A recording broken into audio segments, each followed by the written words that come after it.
Olá, meu nome é Edmara Costa. Hoje eu venho falar sobre a parábola O Vinho Novo, Mateus 9,14.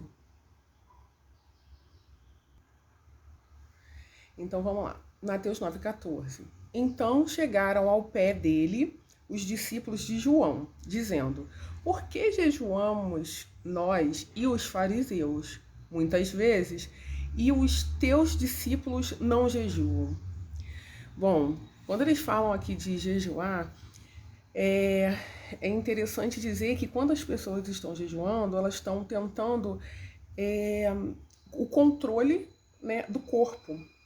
Quando as pessoas jejuam, elas têm em mente que, literalmente, a mente não está fazendo de uma forma interessante e o corpo está agindo sem fronteiras. Então, o que acontece? Quando a pessoa jejua, ela tenta fazer com que o corpo comece a responder mediante aos estímulos dados à consciência, à mente consciente, tá? Então, o que seria o jejum, né? O jejum, ele não é só parar de comer e de beber, pensando na questão de alimentação do corpo físico, mas pode ser também alguma abstinência, sabe? Alguma coisa que você acredite que possa ser algum tipo de vício, por exemplo, ou então faz alguma abstinência de determinada situação justamente para ter controle, né, sobre a mente, talvez até sobre aquilo. Existe abstinência sexual, existe abstinência também de algum vício. Já ouvi falar sobre café, sobre alguns vícios importantes que fazem com que, de repente, aquela pessoa ela tenha algum tipo de compulsão, muitas vezes. Né? Não é só na questão espiritual, acaba envolvendo a questão espiritual quando você pensa que você tem que ter consciência, fazer esse jejum para governar o corpo, né?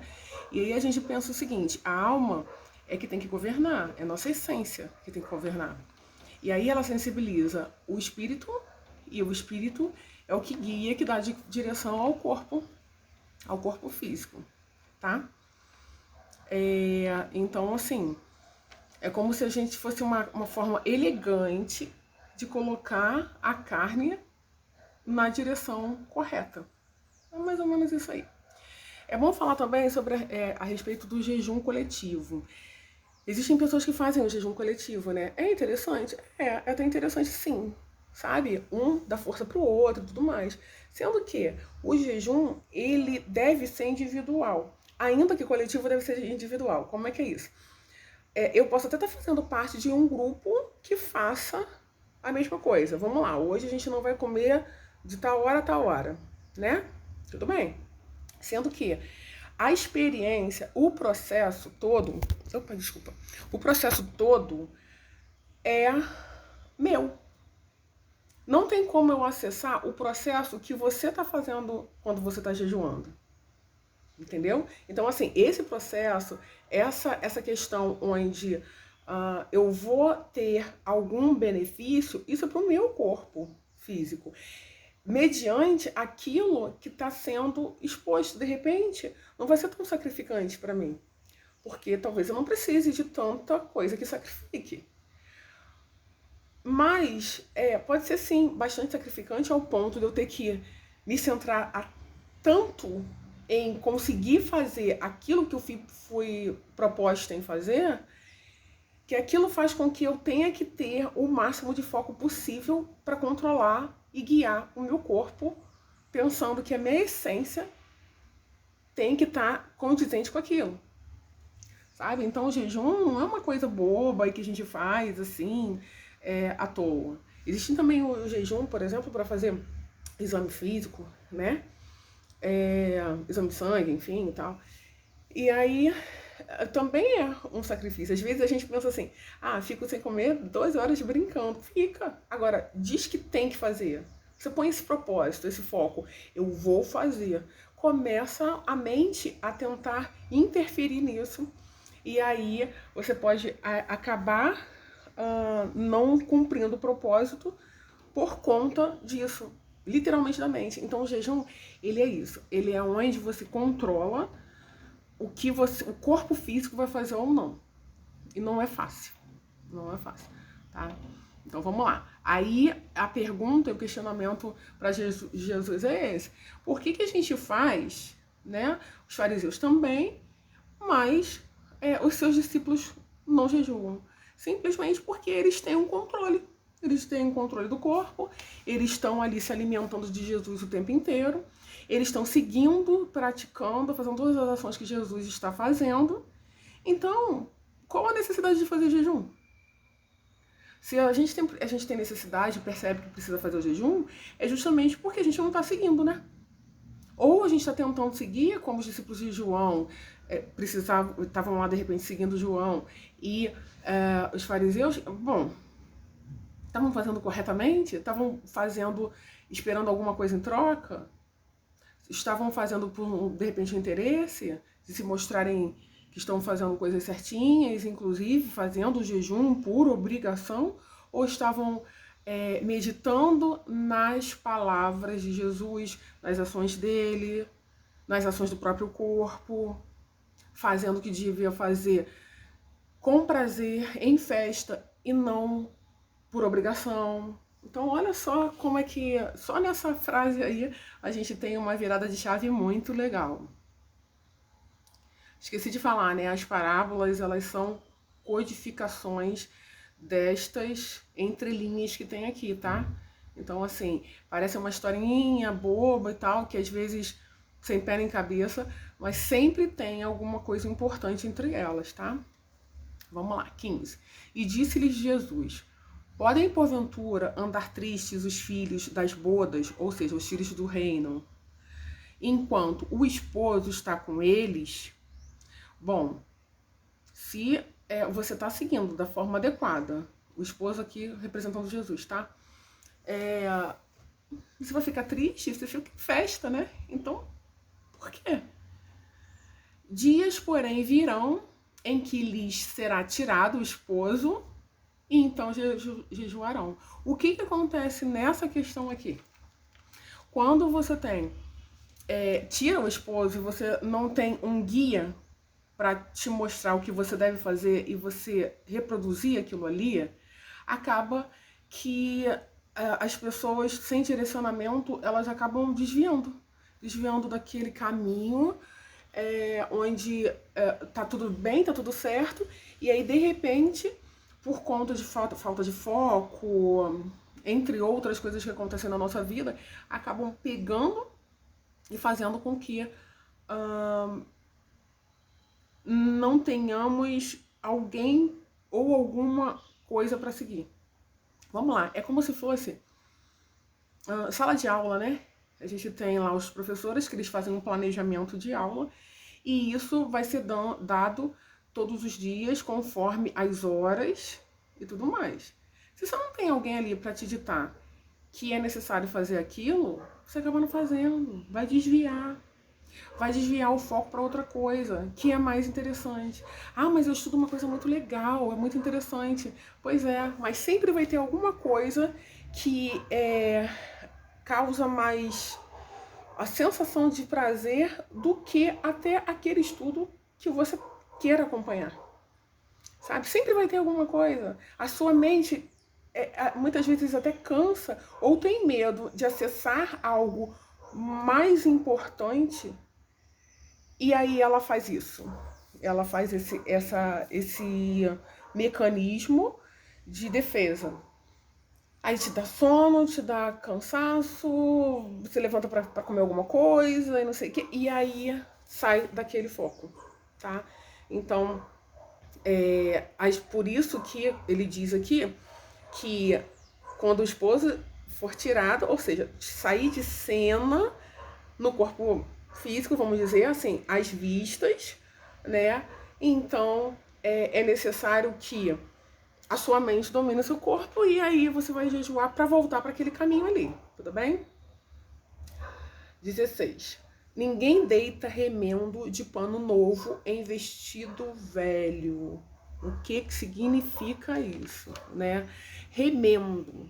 remendo, quando você vai remendar alguma coisa, geralmente você vai colocar com um pano novo, né? E vai colocar em cima de um vestido velho. Como precisa remendar, ele tá ou furado, ou rasgado, esgarçado, né? Se você vai colocar um pano novo em cima disso, automaticamente vai romper. E vai romper mais ainda. Eu não sei se vocês já tiveram a oportunidade de tentar costurar alguma coisa que está esgarçado. O negócio vai esgarçando e não tem para onde correr, né? Já é um remendo. E já é um remendo, não, já é um pano que não tem mais a propriedade dele. E aí acaba rompendo. Então, assim, as pessoas geralmente não vão fazer isso. E se fizerem, vai saber que vai romper. E aí a gente vê sobre as tramas daquele tecido. Se a gente for buscar isso aí, o que acontece? Se a gente pensar em trama, por exemplo, de novela, né? A trama de novela, quanto mais você mexe, mais tem pano pra manga ali. Mais tem coisa pra esgarçar de tal forma a se romper. Não é assim que acontece? Muitas vezes na nossa vida acontece isso também, né? Então, assim, vai romper, sabe? Então, assim, para que a gente vai fazer isso? Ninguém devia fazer isso. 17. Nem se deita vinho novo em odres velhos. Vamos lá. O que acontece com o vinho novo? Vamos esmiuçar um pouquinho isso aqui. O vinho novo, bom, se produziu vinho, tá? Não vou entrar em detalhes, uva e tal, né? Se produziu vinho, e o vinho, ele fermenta. Quando é colocado em odres velhos, o que são odres? Odres são recipientes, tá? E que pegam... Aqui é um antigo recipiente feito de pele de animal, né? Então vamos lá. Aquele couro ali, tá? Feito de couro. Esse couro, ele quando ele vai envelhecendo, ele é um couro que ele já não tem mais elasticidade. Então ele já está aberto de forma que, se for colocar um vinho novo ali, o vinho, por não estar fermentado, ele não está, vamos dizer, a grosso modo, mais denso, sabe, mais grosso, mais encorpado, ele vai acabar saindo por ali, sabe? Ele não vai, esse odre velho, ele não vai suportar o vinho novo. Aí tá aqui, aliás, rompem-se, tá vendo? Mesma coisa, rompem-se os odres e entorna-se o vinho. E os odres estragam-se. Então, assim, estraga inclusive esse recipiente que é tão antigo e que ainda dá para usar, por exemplo, com água. Mas deita-se vinho novo em odres novos e assim se conservam. Por que deitam-se vinhos novos em odres novos? Por quê? O que acontece? O vinho ele vai fermentar, mas se você fizer um recipiente desse de couro novo, esse couro ele ainda tem uma elasticidade até ficar robusto e atingir aquele limite que não vai mais suportar mais esse vinho novo, entendeu? Então o que acontece? Eles se acoplam muito bem. Eles vão ter, o vinho ele vai ter a fermentação, e esses outros eles vão automaticamente se moldar, aumentar, né? E não vai cair, sabe? Então assim, eles assim se conservam. Aí tem uma comparação do seguinte, o vinho novo fala muito sobre o Espírito Santo, né? Assim, você receber a palavra, o Senhor e seguir Jesus e tudo mais. E quando a gente tem recebe, vamos dizer, de uma forma mais... Acabou de receber, né? Vamos dizer, gente, você começa a ter consciência do reino e tudo mais, você acaba sendo mais flexível e pegando várias ideias de tanta coisa que realmente tem dentro das palavras de Jesus, né? E aí você acaba tendo uma elasticidade, formando várias ideias e querendo se alimentar ainda mais disso. E o vinho velho, o que acontece? Ele já tem a experiência, né? E quem tem a experiência, os bons entendedores de vinho dizem que o vinho, quanto mais velho fica, mais saboroso ele também fica. Então, assim, quanto mais experiência você tem, mais você vai degustar daquilo de uma forma muito mais intensa, né? Já tem tanto conhecimento. Então, assim, você já está moldado àquela situação de uma forma muito gostosa, né? E o consumo acaba sendo até mais leve, porque não tem aquela fermentação, a fermentação do começo, aquilo que ferve mesmo na cabeça da gente, né? Tem uma essência mais apurada, tá? Então, assim, isso é bem interessante pensar nessa situação e pensar também o seguinte: no começo, quando falam, né, sobre questionam, né, quem segue quem ali, estão pensando muito sobre a justiça, falando sobre justiça. A justiça própria, que é um motivo, né, onde, bom, se eu sou por que ele é salvo e eu não sou? E a gente tem que entender que diante dos olhos de Deus é bem diferente, sabe? As pessoas podem fazer tudo certinho, que já falei em outras parábolas. As pessoas podem fazer tudo certinho.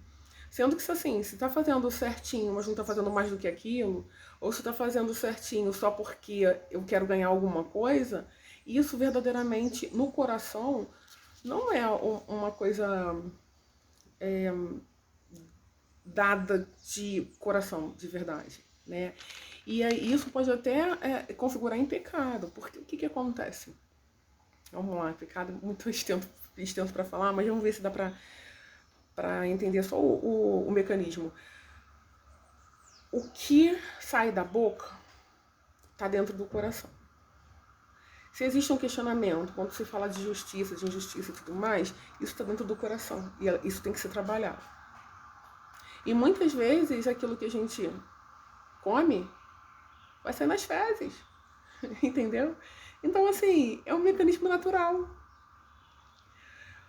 Ou seja, se eu falo muito em justiça própria e tudo mais, eu não tô vendo o que eu tô esbanjando, transmutando, transbordando na vida de outras pessoas para que cada um tenha, sim, uma justiça própria, mas adequada para aquela hora, para aquele momento. E para que ficar questionando se você tem tanta coisa para fazer?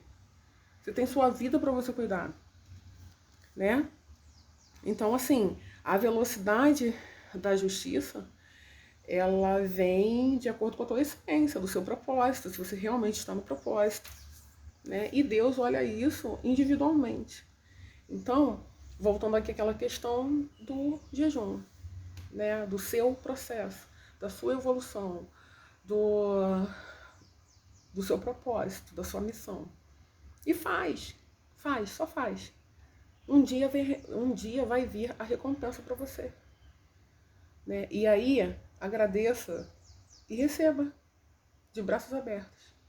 Ainda que você pense que, será que eu sou merecedor? Será que eu não tinha que jejuar mais e tudo mais? Talvez não. Você é a essência. Você é o seu templo, é a sua igreja, é você. Isso não diz que a gente precisa estar dentro de estruturas. Nossa estrutura já basta. É óbvio que quando você tem um coletivo que vibra da mesma forma, você também recebe um pouco daquela energia de vibração. E é importante. Mas você precisa fazer sozinho. Você precisa fazer de uma forma onde aquele processo vai ser seu, só seu. Você não pode fazer por seus pais, você não pode fazer por seus filhos. Você precisa fazer o seu. E o seu transborda. E o seu vai para os seus pais, vai para os seus filhos, vai para quem está perto, vai para muito longe. Só faz. É isso aí, espero que vocês tenham gostado. Fiquem na paz, beijos de luz. E se vocês puderem, compartilhem, comentem, curtam aí, tá? E eu vou seguindo aí, mostrando de acordo com o que eu entendi os conhecimentos dessas parábolas, tá? Fiquem na paz, fiquem bem. Beijos.